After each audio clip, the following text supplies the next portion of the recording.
قد دعوني ألقي نظرة على التشكيل واللاعبين. للأسف 9.4 مليون يورو. تذكروا هذا الاسم، رودريجينيو. تحياتي.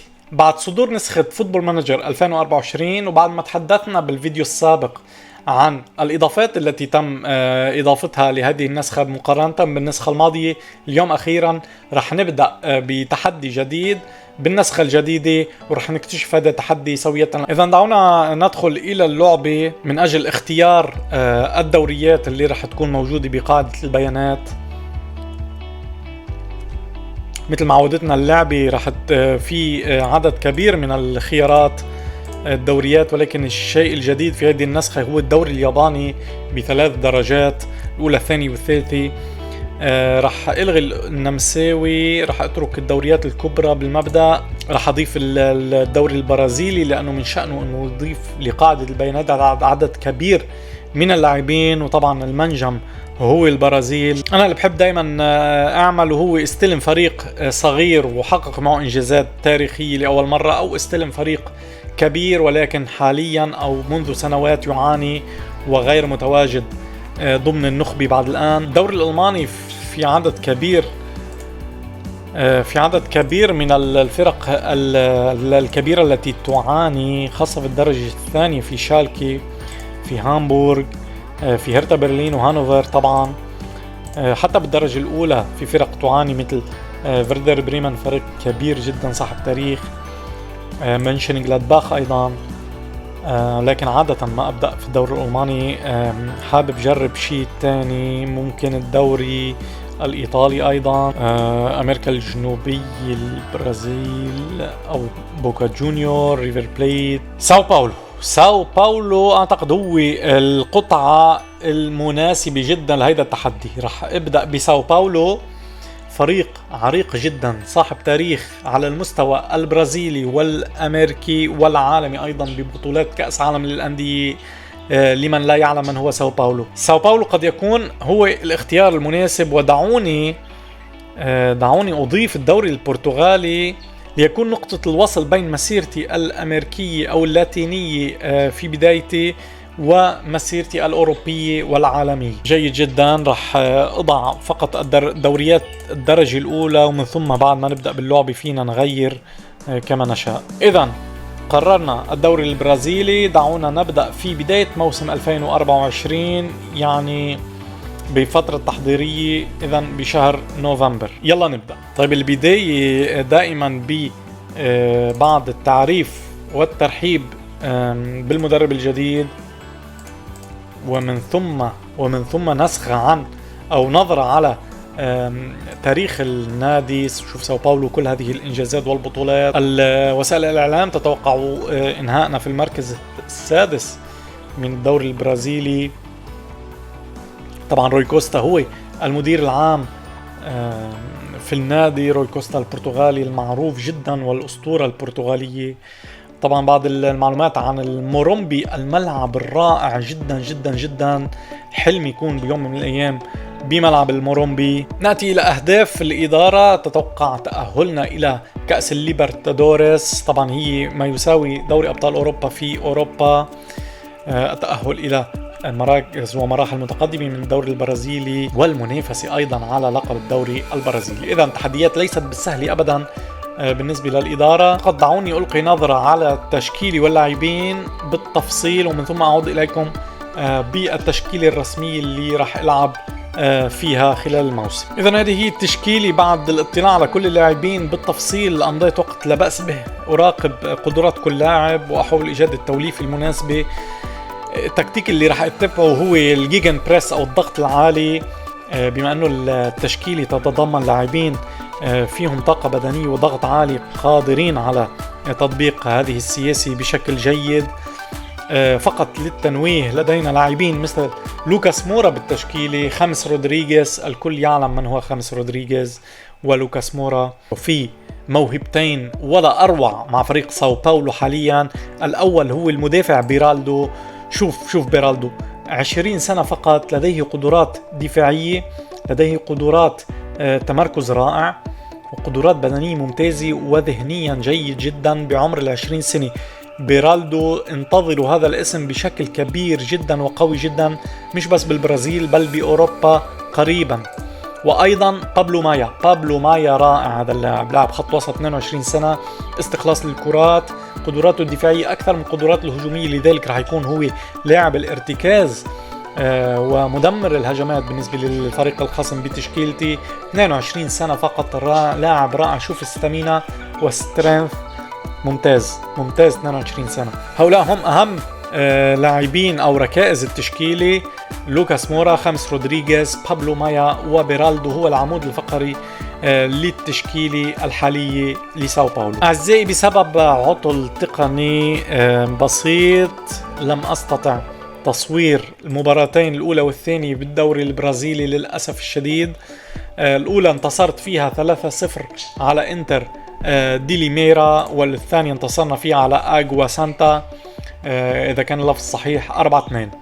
وهذه المباريات ضمن إطار بطولة ولاية ساو باولو. طبعا بالبرازيل هناك الدوري البرازيلي لكل برازيل، وهناك دوري لكل ولاية، وساو باولو تقع في ولاية ساو باولو اللي فيها أيضا فريق بالميراس اللي هو من التوب 3 في البرازيل، وأيضا فريق سانتوس الشهير، إضافة إلى بوتافوغو وفرق أخرى ثانية. إذن الدوري لن يكون سهل الفوز به أبدا، وبالميراس هو صاحب اللقب الماضي. لحد الآن مباراتين أتقاسم الصدارة مع بالميراس وغواراني، والمباراة الثالثة ستكون قريبا بعد 3 أيام أمام بوتافوغو، سيكون التحدي الأول الحقيقي بالنسبة إلي. ومن ثم بدوري سوبر كوبا دي برازيل أو السوبر كاب بمسمى ثاني أمام بالميراس، ستكون مباراة قمة وكبيرة جدا. دعونا ننتقل بأسرع وقت لمباراة بوتافوغو، ومن ثم دعونا نلعب مباراة السوبر كوبا دو برازيل كما يحب البرازيليون لفظها. فريق الكشاف يعرض عليه لاعب من بوكا جونيور، عمره 19 سنة فقط. شوف قدراته الحالية بالنجوم 3.5 وقدراته المستقبلية رائع جدا على ما يبدو. دعوني ألقي نظرة على قدراته.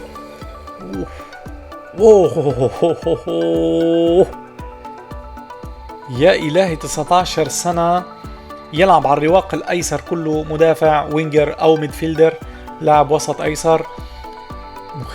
مخيف جدا جدا جدا. يا ساتر يا ساتر يا ساتر. ممتاز اللاعب ذهنيا، تمريراته جيدة جدا، والدريبلينج بالكرة، شوف الفيجن، نظرته للملعب ممتازة، وبدنيا مقبول جدا. طبعا قدراته البدنية جسديا لازم يكون أقوى، ولكنه لاعب رائع. يا إلهي، للأسف 9.4 مليون يورو رقم كبير بالنسبة للميزانية لساو باولو اللي هي 2 مليون يورو فقط. ليس بالإمكان التوقيع مع هذا اللاعب. خسارة كبيرة جدا. لدينا هنا لحظة مهمة جدا بالموسم، اللي هي قرعة دوري أبطال أمريكا الجنوبية أو الكوبا ليبرتادوريس. دعونا نلقي نظرة على القرعة. ستار درو. فلامينغو بالمجموعة الأولى، بوكا خونيور. ساو باولو بالمستوى الثاني، إذن سيقع مع في إحدى المجموعات الصعبة. أرجنتينوس جونيورز، بوتافوغو، سبورت بويز، فريق بوليفي، راسينج كلاب الأرجنتيني. نعم، نحن مع راسينج كلاب الأرجنتيني، مع فريق كولومبي. والفريق الأخير بمجموعتنا رح يكون ناسيونال الأورغواياني. دعونا نرى وسائل الإعلام كيف ستكون ردة فعلها. إذن هذه هي تشكيلي أو القرعة الكاملة للكوبا ليبرتادوريس لموسم 2024. متحمس جدا لبداية البطولة. أخبار كشفية جديدة لن أتوقف عندها كل مرة، ولكن في لاعب مميز ممكن يكون حارس 22 سنة.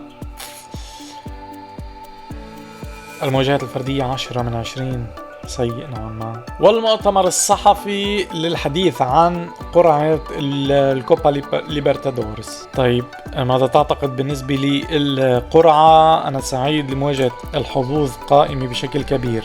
سؤال عن نسبة البرازيل أو فريق برازيلي إنه يكون متواجد لحمل اللقب. أعتقد إنه فرصة كبيرة لأنه عديد من الفرق البرازيلية العظيمة تشارك هذا السنة. خامس رودريغيز انصاب ليومين، هل سيلحق بمباراة بوتافوغو غدا؟ لا أعتقد. إذا خامس رودريغيز لم يتعافى كليا، نشوف بمين رح نستبدله. أعتقد جالوبو هو الأقرب. لدي أيضا هذا اللاعب رودريجينيو، اللاعب 19 سنة، كان في الفريق الرديف، تم تصعيده إلى الفريق الأول. هل يستطيع لوكاس مورا اللعب بهذا الدور؟ لا، ربما جالوبو مكان نستور، ونستور رح يكون مكان جيمس رودريغيز. إذا نعم، دعونا نبدأ بهذه التشكيلة. كاليري هو مهاجم الفريق.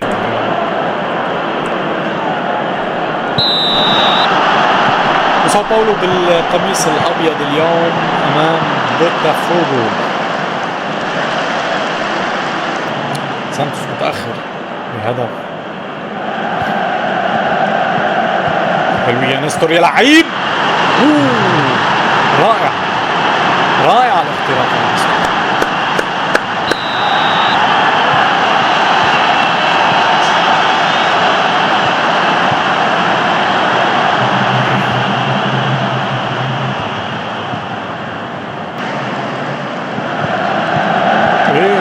روح يا لوكاس، إلك يا لوكاس.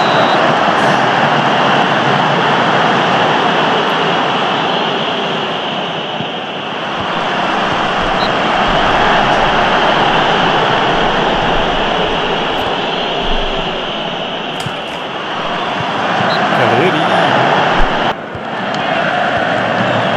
يلا يا كاليري، روح الثانية كاليري.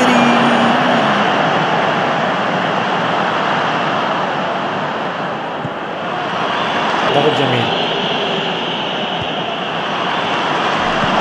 حذر من المرتد. وين المدافعين يا إلهي؟ ما في ولا مدافع كان ورا.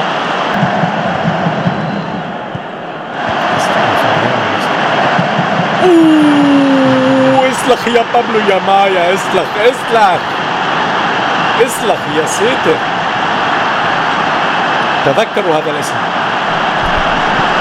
تذكروا هذا الاسم بابلو مايا.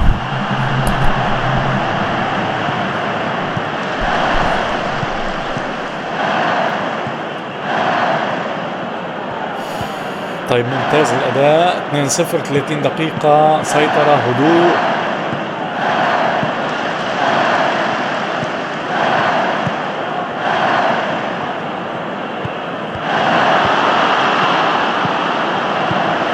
حلو يا ساتر.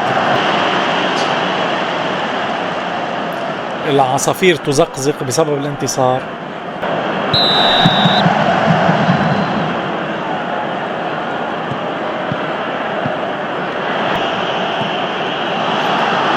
خطيرة يا وحش يا دييغو كوستا، قائد الفريق دييغو كوستا.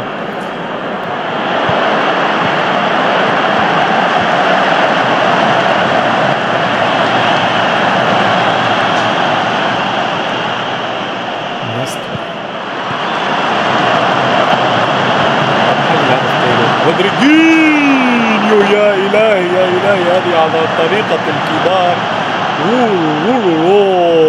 أفضل التفاصيل بلعبة فوتبول مانجر إنك تكتشف موهبة وتطورها. تسلل يا سيد الحكم. لا،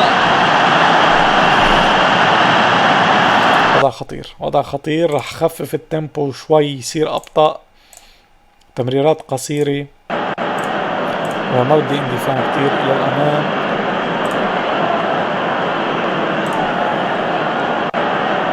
نحاول تحفيز اللاعبين. ويلينغتون، يلا يا رودريجينيو، يلا يا حبيبي، روح يا نستور، يلا لوكاس، خلصها يا لوكاس. جيد. نهاية المباراة بانتصار ثالث على التوالي، والمباراة القادمة مباراة قمة، مباراة ديربي. رودريجينيو انصاب بالتواء، سيغيب بأسبوع، سيغيب عن مباراة السوبر كوبا.